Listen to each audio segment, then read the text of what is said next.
Sa mga nanay at kahit na rin sa mga tatay dyan na naghahanda na ng pananghalian, dinededma ba ninyo ang malunggay sa inyong menu? Maling diskarte po yan. Bukod kasi sa mura at madaling makuha, masustansya rin po ang wonder gulay na ito at patutunayan namin yan sa Eat and Run. Malunggay, scientific name Moringa oleifera.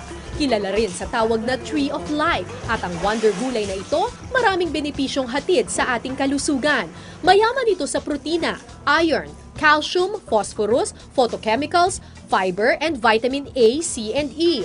Nung tinatawag niyong malunggay na miracle vegetable na to. Kaya miracle vegetable yan. Alam mo, ayon sa isang artikulo na sinulat ni Mark Fitz sa Los Angeles Times. So, ganito, sabi niya, an ounce of malunggay, isang onsa.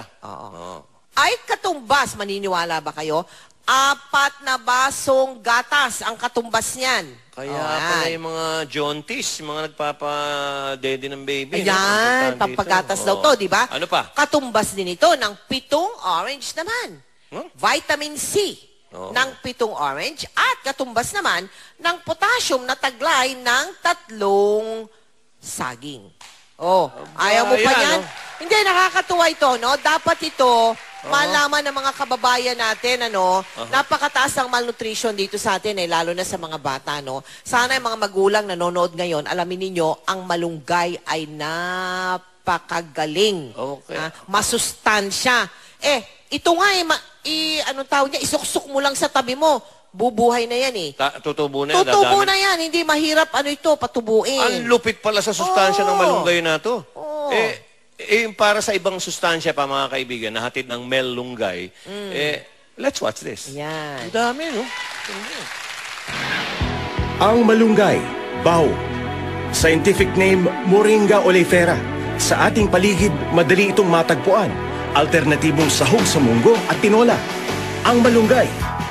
Alam nyo ba na ito ngayon ay kinikilala bilang miracle vegetable ng Department of Agriculture? Ito ay dahil sa mga wonders na nagagawa ng gulay na to. It is the most nutritious vegetable in the whole world. Lahat ng benefits from A to Z, name all the vitamins, nasa malunggay. Ayon sa pag-aaral na ginawa sa India, ang malunggay ay potensyal na source ng anti-cancer compounds. Nagtataglay ito ng phytochemicals na maaring makatulong sa pagpigil ng mga cancer cells. At di lang yan, maaari rin itong gamitin upang magamot ang mga may sakit sa reproductive organ ng isang babae, tulad ng epithelial ovarian cancer. Nakakatulong din ang malunggay sa paggamot ng arthritis, heart complication, at kidney diseases dahil sa taglay nitong antioxidant. Sa maniwala kahit sa hindi, mayroon itong calcium na katumbas ng 4 na basong gatas.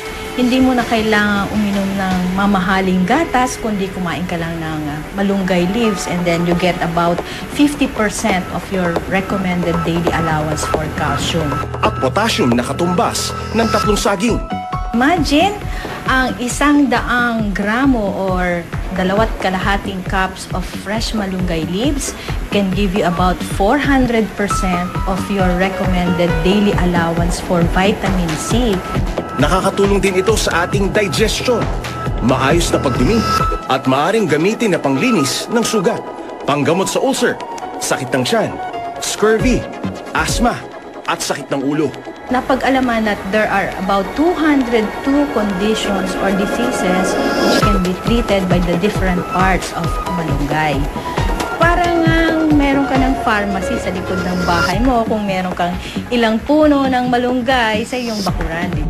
At dahil hanep sa performance ang gulay na to, dinevelop ito ng mga eksperto para maging sangkap sa ilang pangunahing produkto. Papatigil sa paglaglag ng buhok ng ating mga kababayan. Ang malunggay, miracle vegetable na naturingan, di lang sa kalusugan bumibida, maging sa pagpapaganda. Ang malunggay, bao. Isa ito sa mga gulay na madalas hindi natin pinapansin at pinapahalagahan. Tumutubo sa kung saan-saan at madalas pang gawing bakod. Yun pala, ito ang solusyon sa problema ng malnutrisyon ng mga kabataang Pilipino.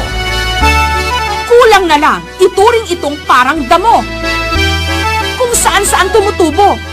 Ang hindi alam ng marami sa atin, taglay ng gulay na ito ang mga sustansyang kailangan ng ating mga kabataan, ang malunggay. Moringa oleifera Lamb ang scientific name ng malunggay at dapat bow tayo lahat dito dahil taglay nito ang lahat ng mga sustansyang kailangan natin. Kaya naman sa iba't ibang panig ng bansa, unti-unti nang nabibigyan ng respeto ang hamak na gulay na ito. At para naman sa mga magiging ina o bagong ina, lalo na yung mga nagbabalak mag-breastfeed, merong malunggay capsules. Based sa clinical study, proven na yung mga nanay na nag-take ng malunggay versus dun sa mga hindi ito nag-take ng malunggay, mas madaming ang pinroduce na breast milk. Yan nga yung replacement. Kaya naman hindi nakapagtatakang plano na ngayong i-export sa ibang bansa ang malunggay. Malaki raw kasi ang demand para dito sa mga industriya ng pharmaceuticals at cosmetics. Tila nga yatang walang katapusan ang mga posibilidad sa gulay na ito. Asahan yung sa mga darating na araw, meron pang mga bagong tuklas na gamit sa malunggay. Lesson of the story, huwag isnabin ang mga hamak na gulay katulad ng malunggay. Dahil sila pala ang solusyon